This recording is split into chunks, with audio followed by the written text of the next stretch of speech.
the Irish Craft Beer Show. I'm Brian Condren and I'm joined again by John the Beer Nut Duffy. How's it going, John? Hi, Brian, how are you? He joins on location again. We're in the Porterhouse and Temple Bar in Dublin, which at one point was, I would say, probably Dublin's best known brew pub. Yes, well, it was, I believe, the first. It was something of a pioneer of craft beer in Ireland. And our theme today is the beer history of Dublin, so where better than the Porterhouse, which is itself a part of Dublin's beer history, and also an ex-brewery. We'll be visiting a few ex-breweries later on. And the beer I'm drinking is Rassler's 4X Stout, which is the traditional sort of robust stout that the Porterhouse makes, and it harkens back to the old-fashioned stouts of Ireland, and it's one of my all-time favourite beers, so it's great to be drinking it, and it really conjures that sense of brewing history that we're hoping to talk about in this episode. Yes. Let's go and take a look. Let's have a walk.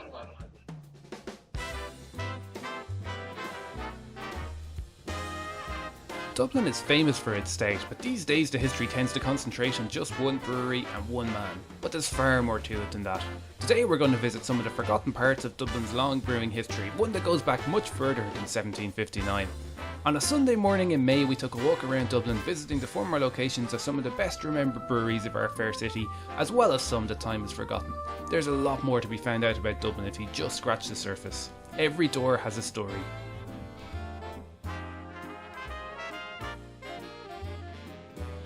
We start here in the North Inner City on Beresford Street, and this apartment building behind me is known as the Old Distillery, but I've not been able to find any record of a distillery operating on this site. It was, however, a brewery, the North Ann Street Brewery, and the original lease to brew here was dated 1715. It was one of the largest breweries in Dublin. In 1766, it was Dublin's biggest brewery by excise paid on the output. And by 1830, it was owned by a Mr. Hazard, or Hazard Hitch, sometimes with two S's, sometimes with one S. And as he developed the business and as it grew, it began to gobble up other breweries, buying up their property, buying up their customers, buying up their resources, and closing down the breweries. So incorporated into the brewery here were the likes of the Thunder Brewery, which was across in Smithfield, Ali's Brewery on Townsend Street. They were all included in here. By 1900, the ownership had passed to the Jameson family, who were better known for their distillery, which was, again, just a couple of blocks over to our west here. And it traded under the name of Jameson, Pym and Company Limited. And they finally went out of business in 1904. The business was, again, bought by another Dublin brewery, and the building was handed over to the distilling Jamesons, and they used it as a bonded warehouse. So that perhaps is where the old distillery name came from. But we'll meet some of the other breweries as we go along. We've moved across the river now to the south side of the city, and we're standing on James's Street at the edge of what's now the Guinness Brewery complex. The site behind me was the site of the Manders and Powell Brewery. I don't actually know when the Manders and Powell Brewery was established, but certainly sometime in the 18th century.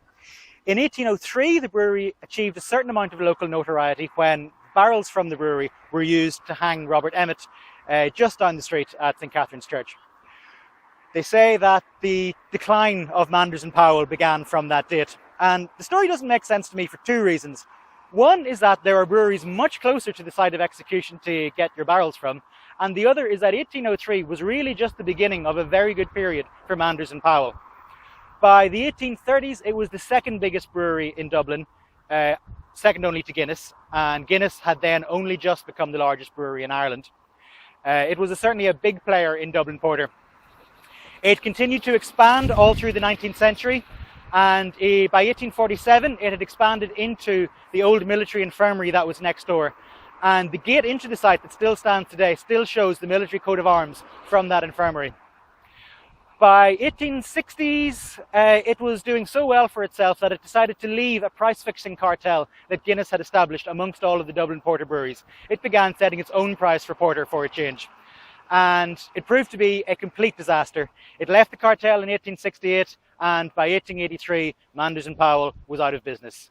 It was acquired eventually by Jameson and Pym, who we've just met, and the site lay idle until 1890, when it was acquired by one of the other neighbours, and we're going to go and see them next.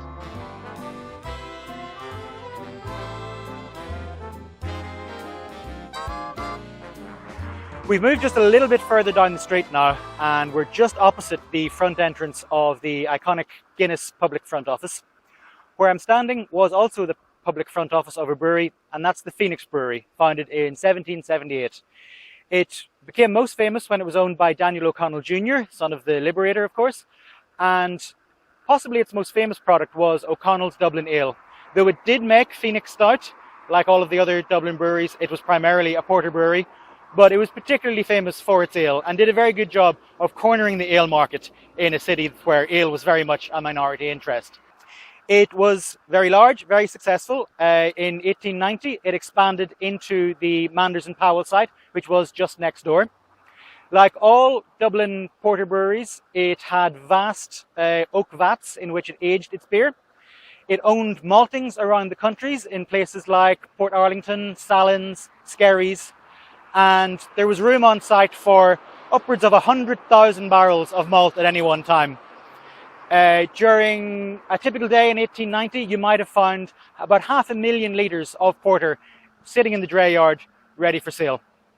So when it bought the Manders site and expanded into it, that was the point at which it became the second largest brewery in Dublin. It survived into the 20th century, but only just. It was in decline by 1900, and in 1905, it was bought over by the next brewery that we'll be going to see. And they kept both sites running for a while until 1909, when it moved all production, including O'Connell's Dublin Ale, to the new site. Today, of course, both the Manders and the Phoenix sites are part of the Guinness Brewery. They form the north side of the complex. The Guinness Power Station and the Guinness Theatre are housed on what was once the Phoenix land.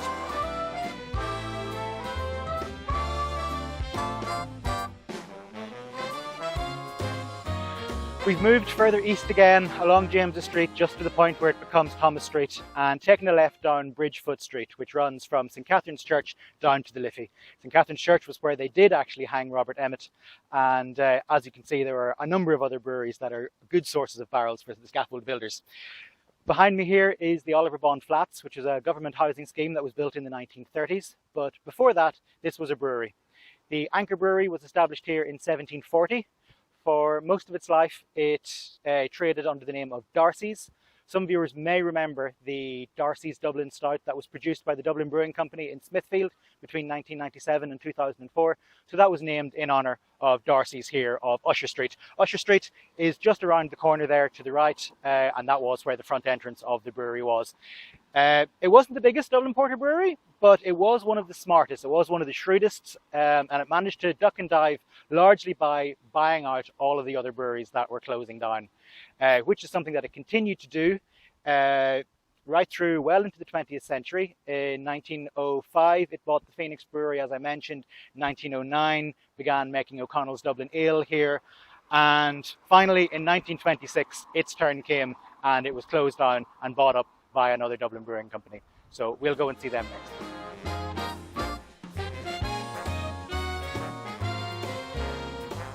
We're just making a very quick unscheduled stop here at the Ivy Markets on Francis Street.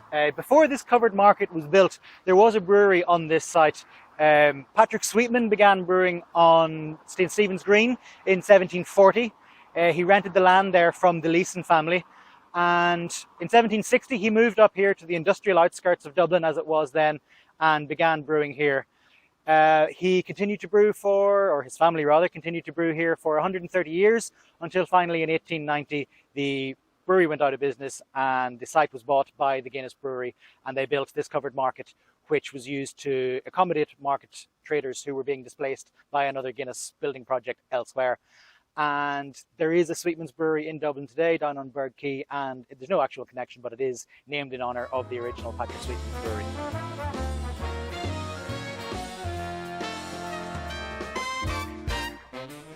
Our story ends here on Ardee Street in the Liberties, just outside another Georgian blue front door. Behind me here is the Brewer's House, which was part of the Watkins Brewery. Brewing on this site dates back to at least the 16th century. The site was originally part of St Thomas's Monastery, and in 1536, King Henry VIII began the dissolution of all of the monasteries on his lands. In order to push the policy through in Ireland, he invited one of his right-hand men, Mr. William Brabazon, over to do the work for him. Brabazon, by way of thanks, was given the land of St. Thomas's for his own personal possession. So he built a mansion for himself on the site of what's now the Coombe Hospital, and the story goes that he kept the monastery's brew house as a commercial brewing concern.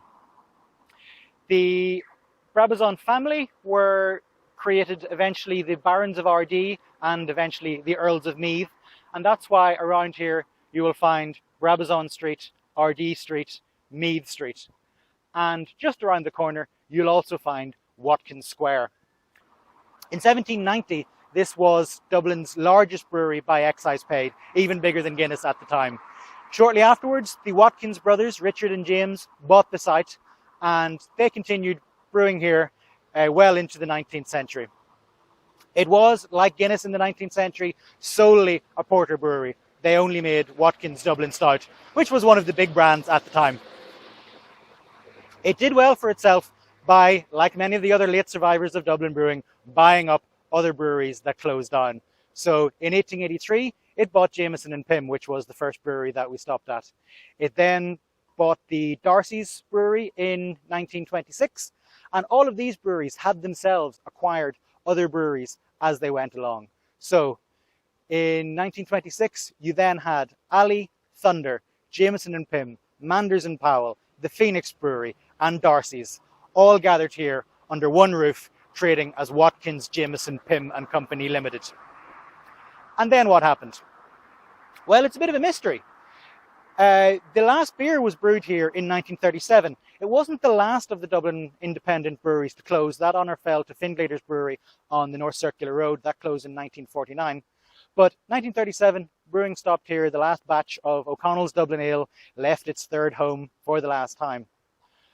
But we don't know what happened. The site is still here. It's still standing. It fell into ruins and is still standing in quite a decayed state today.